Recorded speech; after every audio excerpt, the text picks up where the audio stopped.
వచ్చే సాంకేతిక ఆమోదం పొందినది కావున తదుపరి సదరు పనిని నామినేషన్ పద్ధతి రిజిస్టర్ కాంట్రాక్ట్ అయిన శ్రీ సురేష్ బాబు కన్స్ట్రక్షన్ అది మేము అడిగితే దానికి సమాధానం లేదు, లెక్క లేదు, పక్క లేదు. మేము మీటింగ్ లో కూడా అడిగాము, సరే అయిపోయింది. మొన్న ఇదే కౌన్సిలర్ వచ్చి మీకు ఒక మాట అడిగారు, ఏమని పాత వర్కులు జరిగినాయి కదా జనవరి నుంచి మార్చి దాకో ఫిబ్రవరి దాకో దానికి సంబంధించిన ఓచర్లు ఇవ్వండి అని చెప్పి. ఓచర్లు లేవు. ఏడ ఉన్నాయంటే రమణబాబు గారు కాడ ఉన్నాయి, పాత కమిషనర్ కాడ. పాత కమిషనర్ తో ఏం పని మనకు అసలు?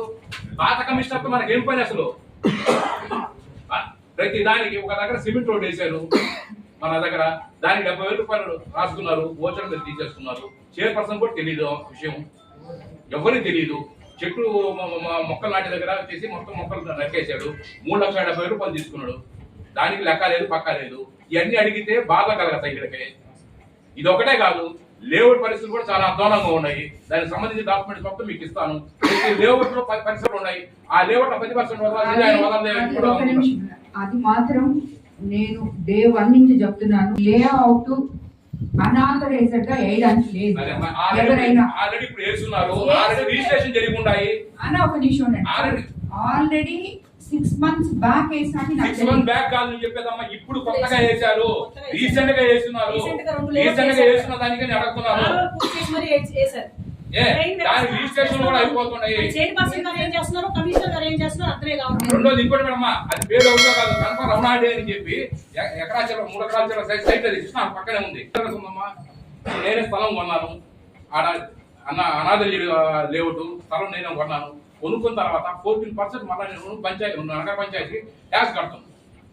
ఎందుకు కట్టాలి నేను? అదే నుడాపులు కడితే నేను కట్టాల్సిన అవసరం లేదు కదా. ఈ విధంగా అన్ని అక్రమాలు జరుగుతూ ఉంటే కనీసం మొత్తం టోటల్ మీద గత ప్రభుత్వం కానీ ఈ ప్రభుత్వం కానీ 50 కోట్ల రూపాయలు అవినీతి జరిగింది. దానికి సంబంధించిన డాక్యుమెంట్స్ నా కాడ ఉన్నాయి. మీద ఒక అర్జీ తయారు చేసి మున్సిపాలిటీ మీద మీకు ఆ మాత్రానికి బాకండి. ఏ రోజు కూడా మున్సిపాలిటీ కంప్లీట్ చేయడం లేదు, ఏ పని సక్రమంగా లేదు. మా విజిలెన్స్ ఎంక్వైరీ పెట్టండి అమ్మా. కార్యక్రమం మాత్రం నీట్ గా జరగకపోతుంది, మిగతా పనులు ఏమి జరగడం లేదు. ₹1,00,00,000తో మేము చెన్నూరు రోడ్డు 2 సైడ్ డ్రైన్స్ కట్టాం. ఈ రోజు ఆ డ్రైన్స్ ముందర వచ్చేసి ఆక్యుపేషన్ చేసేసి మొత్తం ఎంక్రోచ్మెంట్ చేసేసుకుంటే వాళ్ళు వచ్చి స్లాబ్ వేసుకులాగా పనులు చేసుకుంటా ఉంటే ఆ నీళ్లు మొత్తం సెంటర్ నిలబడిపోతాయి. వాన వస్తే పడవలాగా మేము పడవలాగా వేసుకోవాలి. ఊళ్ళోకి నడిచిపోవడానికి కూడా లేదు, ఎందుకంటే మొత్తం ఎంక్రోచ్మెంట్ అయిపోతుంది. ఇవన్నీ చూసుకోవాల్సిన బాధ్యత ఎవరిది? కమిషనర్ గారిది. ఆయన ఉదయం 6 గంటలకు లేచి తిరుగుతున్నాడు. ఏం ప్రయోజనం? చేయాల్సిందిగా చేయండి. పరిస్థితి నేను నెక్స్ట్ మీటింగ్ కి మీకు ఇస్తాను. లేఅవుట్ సంగతి ఏం చెప్తారు?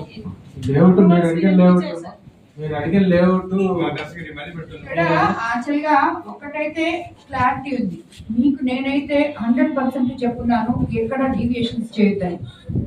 మొన్న నేను వేరే ఊర్లో ఉంటే కూడా నాకు ఇక్కడ జరుగుతుంది అంటే నేను మీకు కాల్ చేసి చెప్పారు. పని ఆపాలనే మీరు పోయి చూసుకుని వచ్చారు. ఏదో పని ఆగిందా చెప్పండి. ఆ మాట వద్దు. పని జరగతుందా లేదా అది మాత్రం మీరు చెప్పండి సార్. ఎన్ని అవుతావు? మీరు పోయి ఆపాలంటున్నారు, పని జరుగుతుందా జరగడం లేదా? వాళ్ళ రికార్డు ఏముందో చెప్పచ్చు, తీయమనండి. రికార్డు తీయమనండి. ఇప్పుడు 2010 బి వెంకటేశ్వర అని చెప్పి ఒక సర్పంచ్, ఇప్పుడు 2006లో ఉన్న సర్పంచ్ ఒక ఆదేశం రాసిస్తే అది తీసుకొని మనం అప్రూవ్ చేస్తామా? మీరు ఎట్టిస్తారంటే అప్రూవల్ ఎక్కడ ఇవ్వలేదు. సరే ఈకపోతే రిజిస్టర్ ఆఫీస్ లో 11 రిజిస్ట్రేషన్ జరిగినాయి. నేను వచ్చిన తర్వాత ఎలాంటి ఆథరైజేషన్ లెటర్ మొదట మా తరఫు నుంచి ఏం చేయాలంటే రిజిస్టర్ ఆఫీస్ కి పలానా సర్వే నెంబర్లు ఉన్నాయి కదా, ఆ సర్వే నెంబర్లకి మీరు రిజిస్టర్ చేయబాకని చెప్పి కమిషనర్ గారు ఒక నోటీస్ వాళ్ళకి ఇది పంపించాలా. అదేం పంపి కూడా గమ్ముకున్నాడు. 11 రిజిస్ట్రేషన్లు జరిగినాయి. దానికి ఇంకా ఆపగలుగుతారా మీరు? ఇంకా 30 ఎన్నో ఉన్నాయి, అవి కూడా అమ్మేసుకుంటారు. అప్పుడు ఏం చేయగలుగుతారు మీరు? దానికి సంబంధించిన ఫైల్ అమ్మా, మొత్తం ఫైల్ ఇదే. మీకు అర్జీ కూడా ఉంది దాంట్లో, చూడండి మొత్తం ఫైల్ ఇది.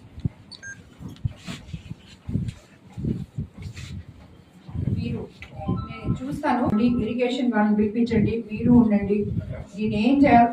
అనాథరైజ్డ్ గా మాత్రం ఎక్కడ కూడా ఏ లేఅవుట్ వేయడానికి లేదు. యాజ్ పర్ రూల్స్ ఎంత వదలాలో అంత వదిలి డీవియేషన్స్ లేకుండానే లేఅవుట్ చేయాలి. ఎక్కడ కూడా ఎంక్రోచ్మెంట్లు ఇవన్నీ ఉండవు. ఇరిగేషన్ కాలువలు అసలే కలపకూడదు. సరే. దీనికి నేను ఎట్టి పరిస్థితుల్లో ఒప్పుకోను. ఇది నేను డే 1 నుంచి చెప్తున్నాను, ఈ రోజు కూడా చెప్తున్నా. ఎవరైనా కానీ ఇది చేయడానికే లేదు. మీరు ఇంత దూరం తీసుకొచ్చి కౌన్సిల్ మీటింగ్ లో వైఎస్ఆర్సీపీ వాళ్ళ చేత నన్ను అడిగించడం బాగలేదు. ఎందుకంటే అమ్మమ్మ మీరు వైఎస్ఆర్సీపీ అనబాకండి, మీరు ఆ మాట అనబాకండి. మేము ఒక కౌన్సిలర్ మాట ప్రకారమే. అన్న ఒక్క నిమిషం